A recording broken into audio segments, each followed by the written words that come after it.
Hey there, going to get right to it.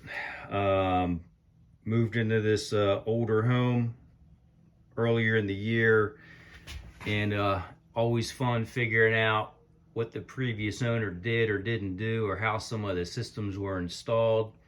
Meant to get to this project sooner, but I waited too long. System had a leak. And at the time, the system did not have a float switch, did not have an effective secondary drain setup. This unit here is on the second floor of the home. Pan is, as you look at this, not even supported on the ends, very flimsy. This thing's worthless the way this thing was installed.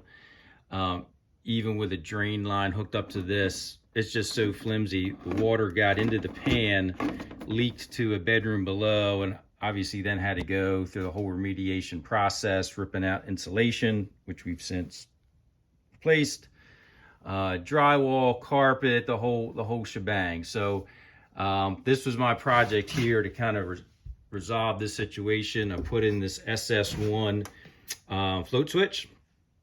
And the way that I did it, I thought would be most effective for this application up here.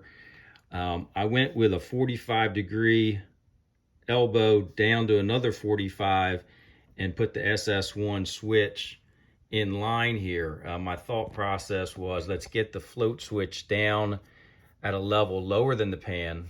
So in the event that this condensate line and trap were to back up, and the water were to kind of build up in the line, it would build up and activate the switch well before it actually got into the pan.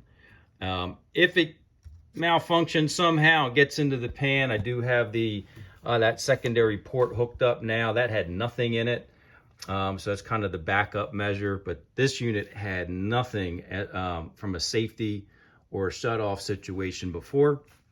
But wanted you to see this installation of that SS1 and how I did it. Again, in a manner I thought that would activate it well before water backed up into the pan. Installation super easy. You just take the line, open up the cabinet, and you break the red lines, the red power for the unit and the red line for the thermostat. Connect them. Couldn't be easier. But again, wanted to show you my installation. Hopefully this helps you, and you could apply it in the same manner. Let me know what you think. Catch you later.